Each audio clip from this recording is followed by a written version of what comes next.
Kita mengucap syukur kepada Tuhan. Saat ini saudara-saudara, saya akan berbicara tentang Getsemani, adalah taman perjuangan. Sebab kematian Yesus itu, kemenangan Yesus di Golgota itu diawali dari Getsemani. Amin. Ada beberapa peristiwa sebelum Yesus ditangkap di Getsemani. Pertama, Yesus mengadakan perjamuan terakhir. Nah, waktu setelah dia mengadakan perjamuan terakhir, Yesus membasuh kaki murid-muridnya. Mereka semuanya terkejut. Dan setelah itu, Yesus mengajak mereka untuk menyendiri di satu tempat yang namanya Taman Getsemani. Nah, di Taman Getsemani inilah Yesus bergumul berdoa. Dan yang luar biasanya dalam pergumulan Yesus waktu itu, saudara-saudara, pergumulannya itu yang dia alami waktu itu begitu sangat-sangat berat. Sehingga waktu dia berdoa, Yesus sampai meneteskan keringatnya seperti tetesan-tetesan darah. Bayangkan ya, begitu sangat takut dan gentarnya Yesus waktu itu. Dia mengalami satu pergumulan fisik, tetapi juga mengalami pergumulan batin, pergumulan jiwa yang sangat berat waktu itu. Makanya Getsemani itu, kalau kita melihat sebenarnya, kalau saya ingin membahasakan, Getsemani itu adalah taman perjuangannya Yesus.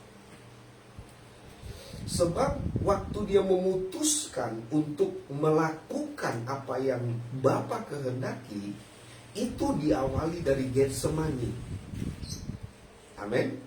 Itu diawali dari Getsemani.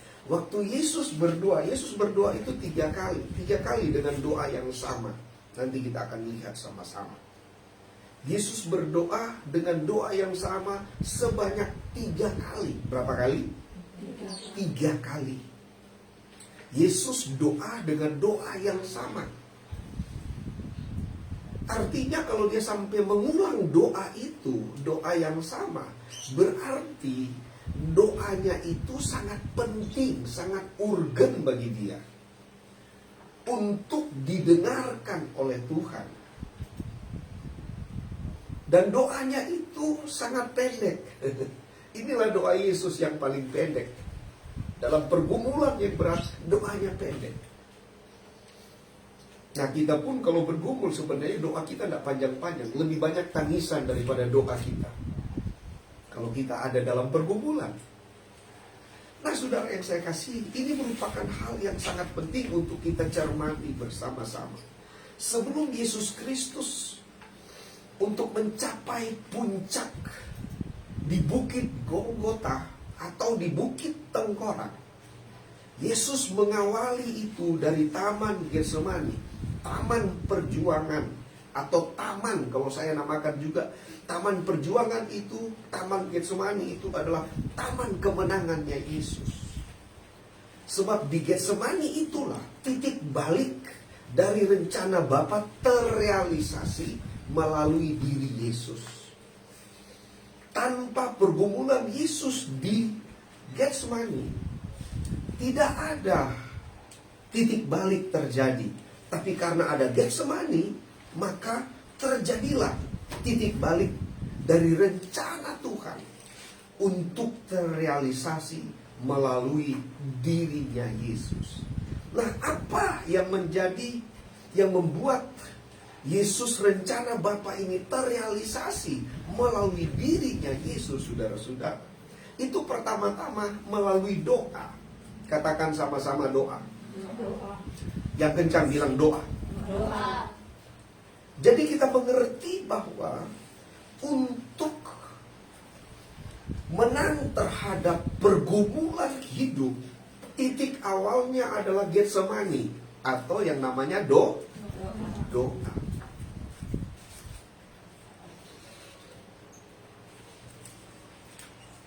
Makanya saya ingin berkata, jangan menganggap remeh tentang Doa. Doa itu hal yang sangat penting. Seperti beberapa waktu yang lalu saya bicara tentang doa. Doa itu merupakan hal yang sangat penting. Doa itu merupakan hal yang sangat-sangat substansi bagi setiap orang yang percaya. Sebab Yesus menganggap ini hal yang penting, makanya dia berdoa. Doa Yesus itu saudara-saudara menangis. Bahkan sampai meneteskan tetesan-tetesan darah, keringatnya itu. Jadi sebelum dia berdarah-darah dimahkotai duri, ditusuk dengan tombak, dicambuk, diludahin, dia sudah berdarah lebih dulu di Taman Getsemani. Itu Yesus. Yesus sudah berdarah lebih dulu di Taman Getsemani.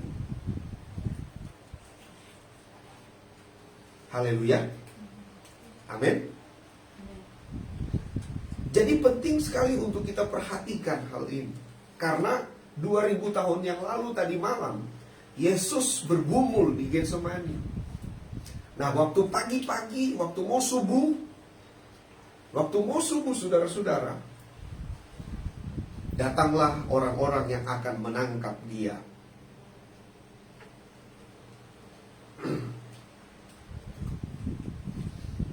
Dan doa Yesus apa? Sederhana doa Yesus. Mari kita baca sama-sama ayat ini. Jangan bingung dengan minum ya. Jangan bingung dengan minum. Matius 26 ayat 32 sampai 44. Ini doanya sama semuanya. Doanya sama semuanya. Matius 26 ayat 32 sampai 44. Kita baca sama-sama ayat ini. 1, 2, ya. Ya Bapakku, jikalau cawan ini tidak mungkin lalu, kecuali apabila aku meminumnya, jadilah kehendakmu. Ini substansi dari doa daripada Yesus. Ini 3 kali didoakan oleh Yesus. Walaupun frasenya berbeda, yang pertama, kedua, dan ketiga, tetapi substansinya adalah di dalam doa Yesus menggumuli satu hal. Yesus menggumuli adalah kehendak. Katakan sama-sama kehendak. Kehendak siapa yang dia gumuli? Kehendak dia dan kehendak Bapa. Jadi dia menggumuli bagaimana agar supaya kehendaknya itu sama dengan kehendaknya Bapa. Dia tidak ingin apa yang dia lakukan adalah kehendaknya, tetapi apa yang dia lakukan adalah kehendak Bapa. Makanya saya katakan, waktu dia memutuskan di dalam doanya, menyerahkan hidupnya, melakukan kehendak Bapa, saat itu juga, dengarkan baik-baik, saat itu juga dia punya kekuatan untuk mengalami penderitaan sampai mati di Golgota. Amin, saudara. Nah, kita sebenarnya, perhatikan baik-baik, kita sebenarnya memiliki Getsemani-nya masing-masing. Orang percaya itu tidak memiliki Getsemani sama dengan Getsemani-nya Yesus. Paham ya? Paham? Amin. Artinya kita punya pergumulan-pergumulannya sendiri. Yesus punya pergumulannya sendiri di Getsemani. Kalau bahasa saya begini, saudara-saudara. Saudara yang ada di rumah dan saudara yang ada di sini punya Getsemani-nya masing-masing. Getsemani itu adalah tempat engkau bergumul. Bagaimana supaya engkau memutuskan apa yang harus aku kerjakan. Aku mengerjakan kehendakku atau kehendak Bapakku yang di sorga. Aku mengerjakan kehendak apa yang Yesus katakan atau apa yang aku katakan. Amin. Jadi kita punya Getsemani-nya masing-masing. Suami istri itu juga punya Getsemani-nya masing-masing. Keluarga itu punya Getsemani-nya masing-masing. Ada tempat di mana kita menggumuli kehidupan ini agar supaya saudara-saudara bukan sebenarnya untuk memperoleh apa yang kita perlukan. Kalau bicara tentang doa, Tuhan pernah berkata begini, saudara-saudara. Sebelum engkau berucap pun, Tuhan sudah tahu apa yang menjadi kebutuhan-kebutuhanmu. Amin, saudara. Tuhan ajarkan tentang doa seperti itu. Nah, dari sini kita mengerti bahwa sebenarnya pentingnya daripada doa pergumulan kita di Getsemani kita masing-masing. Seperti Yesus menggumuli justru bukan apa yang nanti dia hadapi.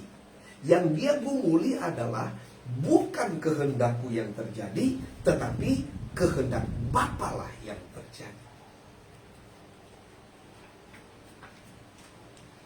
Paham sampai di sini? Amin. Jadi di dalam pergumulan, kalau kita berdoa kan banyak list. Betul apa enggak? Banyak listnya.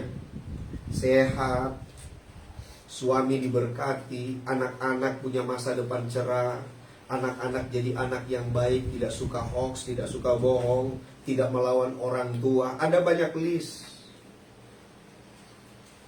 Amin. Dan saya percaya Tuhan tidak mau anak-anak kita menjadi anak-anak yang tidak taat. Tuhan tahu. Amin, saudara.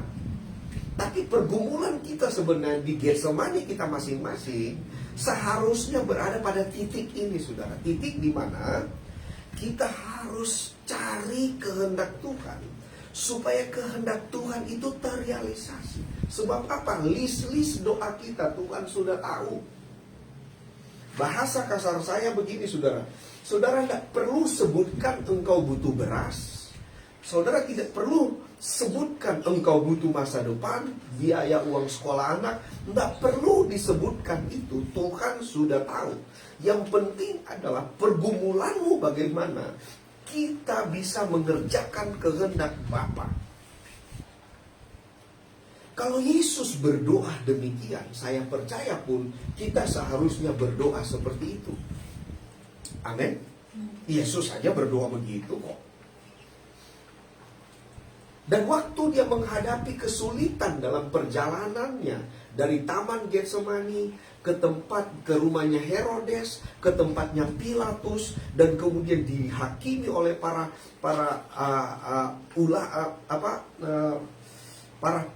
petinggi-petinggi agama Yahudi waktu itu, dan kemudian dia dibawa ke tempat sel, ditahan dan dimahkotai duri, diludahin. Waktu diketok-ketok itu diludahin sama orang-orang, dicabik-cabik bajunya, dan kemudian dia dipaksa untuk memikul salib, perjalanan Via Dolorosa. Seharusnya dia harus berdoa begini, Bapa tuh kuatkan aku untuk ini, atau bagaimana. Tetapi yang dia katakan, kehendakmu yang terbaik yang harus aku lakukan. Nah, waktu kehendak Tuhan bertemu dengan kehendak dia, dan dia melaksanakan, maka kekuatan Tuhan menyertai dia waktu dia mengalami aniaya yang sangat berat. Amin. Nah, hidup kita pun seharusnya waktu kita bertemu dengan kehendak Tuhan, seberat apapun pencobaanmu, seberat apapun pergumulanmu, sesakit dan kecewanya diri kita, waktu kita jumpa dengan kehendak Tuhan, ada kekuatan Tuhan yang menyertai hidup kita. Amin. Bukankah kita ada saat ini karena ada penyertaan Tuhan? Walaupun ada banyak kekecewaan, walaupun ada banyak ada banyak perlakuan yang tidak adil yang terjadi pada kita.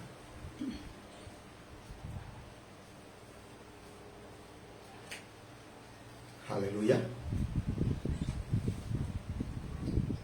Jadi sekali lagi, mari kita belajar untuk mencari kehendak Tuhan di dalam doa kita. Karena saya percaya di sinilah titik kemenangan daripada Yesus. Lukas 22 ayat 39 sampai 44, doanya juga sama. Ini satu ayat saya ambil. Mari kita baca sama-sama. Satu di LCD proyektor. 1, 2, ya. Ya Bapakku, jikalau engkau mau, ambillah cawan ini daripadaku, tetapi bukan kehendakku, melainkan kehendak-Mu lah yang terjadi. Haleluya. Dahsyat apa enggak? Ini artinya doanya Yesus begini. Intinya doanya Yesus, dia sudah tidak punya kehendak lagi. Kehendak Bapa lah yang sementara dia kerjakan. Amin. Atau begini, dia sudah menyatukan hatinya dengan hati Bapa, sehingga yang dia kerjakan apa yang diinginkan oleh Bapa Sorgawi. Amin. Makanya tidak heran dia dibela oleh Tuhan. Walaupun waktu dia berada di Golgota, waktu dia terpaku, tergantung dan terpaku di kayu salib, dia berkata, Eloi, Eloi, lama sabachthani. Bapakku, Bapakku, mengapa engkau meninggalkan aku? Walaupun bapaknya meninggalkan dia karena dosa yang dia tanggung, dosa manusia yang dia tanggung, Bapa itu terpisah dengan dia. Tetapi saudara tahu enggak, Yesus tetap kuat menghadapi maut. Amin. Jadi waktu kita mengerjakan kehendak Bapa, walaupun sebenarnya kita tidak bisa melihat Tuhan itu ada bersama dengan kita, tapi waktu kita belajar mengerjakan kehendak Allah, ada kesanggupan yang luar biasa. Bukankah kita punya pengalaman apa orang tua, ibu-ibu, bapak-bapak punya pengalaman kepahitan, punya pengalaman kecewa yang sangat berat pernah kita alami. Tapi puji Tuhan kita masih ada sampai saat ini. Bukankah itu karena Tuhan? Artinya sebenarnya kita berada dalam kehendak Bapa. Haleluya. Jadi pergumulan Yesus di Getsemani itu adalah dia berdoa. Katakan sama-sama doa. Dan kedua apa? Kehendak Bapa. Itu yang dia gumuli. Di dalam doanya dia mencari kehendak Bapa. Di dalam doanya dia berusaha untuk bertemu dengan kehendak Bapa. Waktu dia bertemu dengan kehendak Bapa, saudara-saudara, luar biasa terjadi. Luar biasa terjadi. Waktu dia berjumpa dengan kehendak Bapa, ada hal yang luar biasa terjadi. Dia ada kekuatan, ada penyertaan daripada Tuhan. Jadi sekali lagi penting kita untuk mengalami semua janji-janji Tuhan di dalam hidup kita. Dan kita mengerti bahwa di dalam Getsemani lah Yesus memperoleh kemenangan yang sangat luar biasa dari semua yang dialami. Jadi sekali lagi saudara-saudara, mari kita belajar untuk menjadikan semuanya ini saudara-saudara menjadi bagian yang sangat luar biasa bagi kita.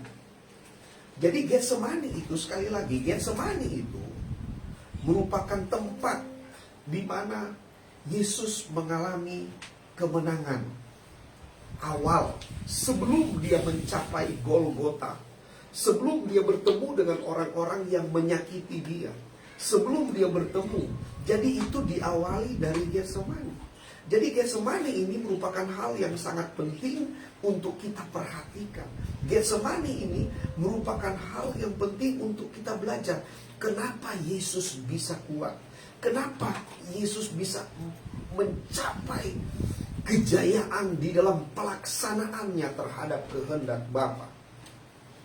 Rupa-rupanya sederhana yang Yesus lakukan. Apa saudara? Doa. Jadi marilah kita berdoa waktu kita ada di dalam pergumulan. Seperti saya katakan tadi, kita punya Getsemani-nya masing-masing. Kita punya ruang pergumulan kita masing-masing. Tempat pergumulan kita masing-masing. Bukan Getsemani-nya Yesus, kita punya Getsemani. Begitu juga waktu kita pikul salib. Kita tidak pikul salibnya Yesus. Kita tidak pikul salibnya Yesus. Tetapi kita memikul salib kita sendiri. Kita punya salibnya masing-masing yang harus kita pikul. Amin. Ada salib sebagai istri, ada salib yang harus kita pikul. Sebagai suami ada salib yang harus kita pikul. Sebagai anak-anak muda ada salib yang harus kita pikul. Nggak bisa kita pikul salibnya Yesus, nggak bisa. Nggak bisa kita pikul salibnya tetangga, salibnya orang. Nggak bisa kita pikul. Yang harus kita pikul, yang menjadi tanggung jawab kita adalah memikul salib kita masing-masing. Amin. Waktu kita berjalan sambil memikul salib, ada via dolorosa yang harus kita jalani. Ada perjalanan penderitaan yang harus kita jalani. Dan di situ kita nggak bisa nggak bisa kita berharap kepada orang untuk menolong kita seperti Yesus. Yesus dimusuhi satu kota. Satu kota Yerusalem memusuhi dia. Waktu dia berjalan memikul salib. Ada orang yang dipaksa untuk memikul salibnya Yesus oleh prajurit Romawi. Namanya Yusuf Arimatea. Dipaksa untuk pikul salib. Bisa saja kita di tengah jalan memikul salib. Ada orang-orang tertentu yang mau ikut mengambil beban diri kita. Mungkin itu suami, mungkin itu istri, mungkin itu teman-teman. Ada saja hal-hal yang akan datang. Amin. Mengerti kira-kira? Amin. Contoh kakak beradik seharusnya harus saling menolong memikul salibnya masing-masing. Jangan justru salibmu kasih sama kakakmu, salibmu kasih sama adikmu, salib istri kasih sama suami, salib suami kasih sama istri. Tidak bisa. Salib itu harus ditanggung jawabi sendiri-sendiri dengan cara bersama-sama. Kalau kita ada dalam komunitas, contoh kita ada di dalam komunitas gereja ini, kita punya masing-masing salib. Tetapi saya sebagai rohaniawan, saudara-saudara, sebagai pendeta, mendoakan saudara, paling tidak waktu mendoakan, engkau kuat untuk memikul salib. Itu yang namanya kita pikul salib sama-sama. Dengan kekuatan komunitas, kita memikul salib sama-sama. Lewat doa, memang ada salib di pundak kita masing-masing. Tapi itu jangan membatasi kita untuk mendoakan juga salib yang dipikul oleh teman-teman kita.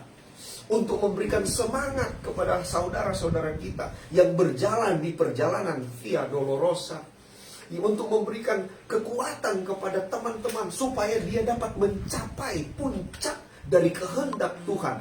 Mati bagi Tuhan. Untuk memperoleh kehidupan yang baru dari Tuhan. Amin, saudara. Haleluya. Saudara mesti tahu, kekristenan itu adalah kematian untuk memperoleh kehidupan baru. Jadi perjalanan dari Getsemani Yesus sampai di Golgota adalah supaya dia memperoleh kehidupan baru. Kehidupan yang sangat-sangat luar biasa. Begitupun dalam hidup kita. Kita harus mengalami kehidupan yang seperti ini untuk mencapai kehidupan yang lebih mulia lagi. Lewat apa, saudara? Kematian diri kita sendiri untuk menghidupkan kehidupan Kristus di dalam hidup kita. Itulah Good Friday. Itulah Jumat Agung. Pergumulan Yesus untuk melepaskan kehendaknya, untuk hidup di dalam kehendak Bapa, sehingga kehidupan Bapa itu mengalir di dalam diri kita. Begitupun hidup kita. Hidup kita pun seperti itu, saudara-saudara. Melepaskan kehendak kita supaya kehendak Bapa datang di dalam hidup. Kenapa harus seperti itu? Karena dengan demikian kita bisa menjadi orang-orang Kristen yang bisa menyenangkan hati Tuhan. Orang percaya itu dipanggil untuk menyenangkan hati Tuhan, hati Bapa di sorga. Waktu kita bertemu dengan kehendak Tuhan, kita bergumul, kita dapati kehendak Tuhan, kita lakukan kehendak Tuhan, saudara sedang menyenangkan hati Bapa di sorga. Pelaksana-pelaksana kehendak Tuhan adalah orang-orang yang menyenangkan Bapa di sorga. Jadi pada hari ini, pada Good Friday ini, biarlah ini menjadi saat yang tepat untuk merefleksikan diri. Apakah kita sudah sampai sejauh manakah kita berjuang untuk mengerjakan kehendak Allah? Mari kita berkaca dengan firman Tuhan ini. Apakah saudara sebenarnya sedang melakukan kehendak siapa sekarang? Kehendakmu atau kehendak Tuhan yang harus kita sementara kerjakan?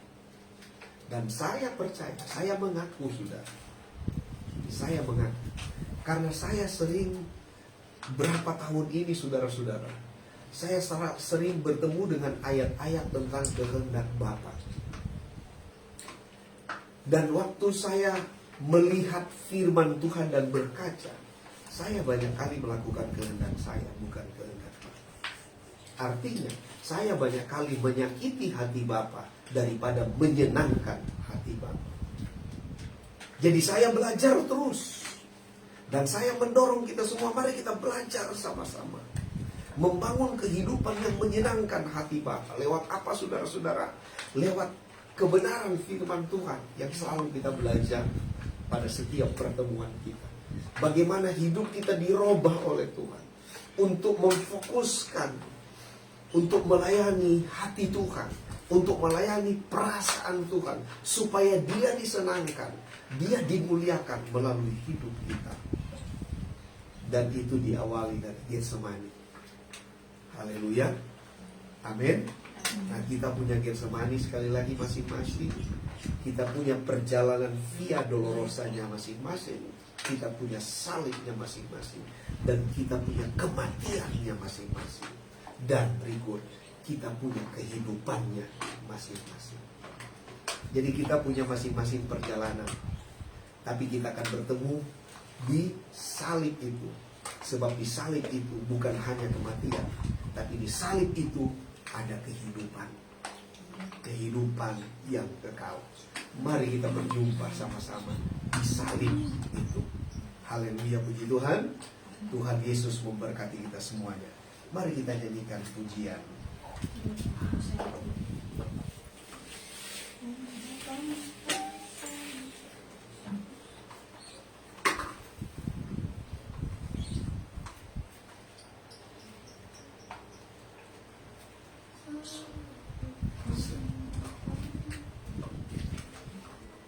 Salibnya, salibnya. Haleluya. Terima kasih Tuhan. Oh Yesus, terima kasih. Kita akan masuk dalam perjumpaan Tuhan. Mari kita mempersiapkan diri untuk ada dalam perjamuan Tuhan. Haleluya. Salibnya.